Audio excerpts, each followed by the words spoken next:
Les amis, alors on va débriefer surtout deux matchs en commençant tout d'abord par PSV Arsenal et c'était un moment historique pour Arsenal qui a infligé un 7-1.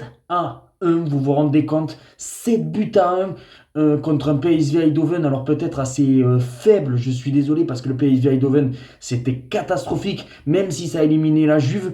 Tu te demandes comment c'est possible que cette équipe a éliminé la Juventus, mais un Arsenal. En plus, je ne sais pas si vous vous rendez compte, Arsenal n'avait pas d'avant-centre.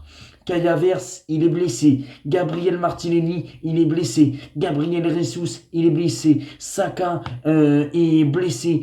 Franchement, mais c'est un truc de fou que Arsenal puisse marquer 7 buts avec, bien sûr, je vais en parler, un maestro exceptionnel aux deux gardes. Le milieu, le numéro 8, numéro 10, norvégien d'Arsenal, il est exceptionnel. Doublé dans cette rencontre, 4 passes décisives, tout simplement aux deux gardes, homme du match. Je pense que demain, même il faut lui faire une statue Arsenal, il faut même lui donner la note de 10 tellement qu'il a été sensationnel. Franchement, ces joueurs-là, mais franchement, tu peux te dire que peut-être pas cette année, mais dans le futur, il peut avoir un ballon d'or. On a bien vu que Luka Modric a eu un ballon d'or. Lui, il peut aussi vraiment avoir un ballon d'or tellement qu'il pue le football, tellement qu'il est exceptionnel ce joueur. Arsenal a été très solide en défense malgré ce penalty encaissé et par le PSV Eindhoven qui a marqué sur penalty. Après côté Arsenal, c'est Timber qui a marqué. Il y a eu le jeune là joueur Nneiri ou je sais plus trop qui a marqué aussi. Trossard qui a marqué. Tout simplement, tout le monde a marqué, même Mirino qui marque. Bon, là il n'y a plus de suspense. À 100% Arsenal étant quart de finale de la Ligue des Champions. Mais voilà, je le dis, Arsenal, ça va être très très dur d'aller les battre. Je me dis, ça peut être vraiment un outsider pour gagner cette Ligue des Champions, Arsenal. Après, on va pas s'enflammer. C'était que le PSV Eindhoven qui a été assez faible. Mais voilà, Arsenal est très solide en défense. Certes, ils se sont encaissés leur troisième ou quatrième but lors de la compétition. Mais sinon, c'est très solide en défense. Ça marque peu de buts, mais actuellement, là, ça en a marqué 7. Alors que potentiellement au mois d'avril, tu auras peut-être le retour de Saka. Tu te dis, Arsenal, attention pour la suite de cette Ligue des Champions. Tout simplement exceptionnel. Après, comme je le dis, le PSV Eindhoven, c'est quand même assez très très faible. Je me demande, comme je le répète, comment ils ont pu passer cette équipe de la Juventus. Mais voilà, je suis content de mon équipe d'Arsenal, ce club que j'adore et que je kiffe aussi. Voilà, a mis une manita 7-1, putain, mais 7-1. Maintenant, on va parler bien sûr du Real Madrid. J'ai jeté aussi un coup d'œil sur le derby Real Madrid contre cette équipe de l'Atlético de Madrid.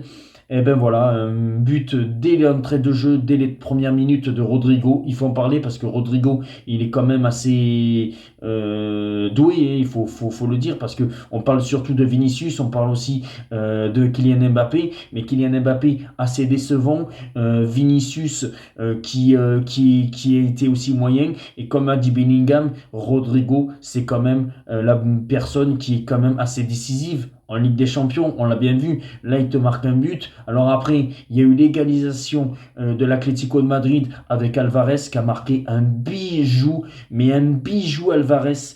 Le bijou qui a égalisé un petit peu. Puis après, j'ai pas compris les choix tactiques de Diego Simeone qui sort Antoine Griezmann.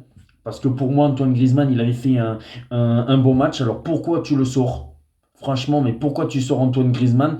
Et comme tu sors Antoine Griezmann, et ben, après, bon, il y a eu quand même 2-1 à ce moment-là. Il y avait 2-1 pour le Real Madrid avec Brahim Diaz qui avait marqué le deuxième but. En plus, tout le monde pensait Mbappé, Vinicius pourrait marquer. Et finalement, ces deux joueurs surtout Rodrigo, bon, qui est quand même assez habitué à marquer, mais Brahim Diaz, il dépannait parce que Bellingham était absent et c'est lui qui a été décisif dans cette rencontre. Après, comme je dis, le choix de Diego Simeone d'avoir sorti Antoine Griezmann, ça je trouve que c'est une bêtise, même si après il y a eu l'entrée de Sorloth. Après, je dis pas l'Atlético n'est pas mort parce qu'attention au match retour, il n'y a qu'un but de retard. On sait très bien que l'Atlético peut marquer un but et ça peut aller en prolongation. Alors voilà, je dis pas que le Real est qualifié, mais attention parce qu'il n'y a qu'un but et que l'Atlético peut faire quelque chose.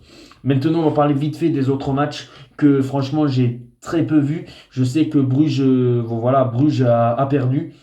3-1, même si je dis pas de bêtises, c'était assez bon la première mi-temps où il y a eu un premier but dès les premières secondes, dès les premières minutes pour Aston Villa, égalisation de Bruges vers la 10e minute, et puis après c'est Bruges qui a marqué avec Marco Asensio, un but contre son camp vers la fin du temps réglementaire, je pense vers la 85e et 90e minute du match. Bon, je pense que là, Aston Villa est en quart de finale, je vois pas une remontada de l'équipe de Bruges, voilà, qui finalement, c'est dommage parce que j'ai vu la première mi-temps, ils jouaient bien, puis après, je sais pas comment ils ont fait en seconde période pour s'effondrer comme ça, mais voilà, Aston Villa, pour moi, va être en quart de finale. Et puis après, Lille, il faut en parler, alors j'ai pas vu le match, mais Lille qui fait un match nul un partout à Dortmund, et ben c'est la grosse satisfaction. Vraiment félicitations à cette équipe de Lille parce que j'aurais pas cru. Je pense que même j'aurais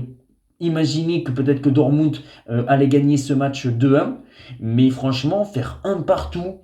Urgolson, je sais pas, le Islandais qui a égalisé, c'est un très bon match, un très bon score avant le match retour pour cette équipe de Lille qui peut vraiment croire à la qualification. Parce que je vous le dis, je pense que Lille va aller chercher cette qualification lors du match retour. Alors voilà, bravo à Lille. Voilà mon petit débrief. C'est bon, ça a plus parlé d'Arsenal et du Real Madrid, des deux matchs que j'ai vus.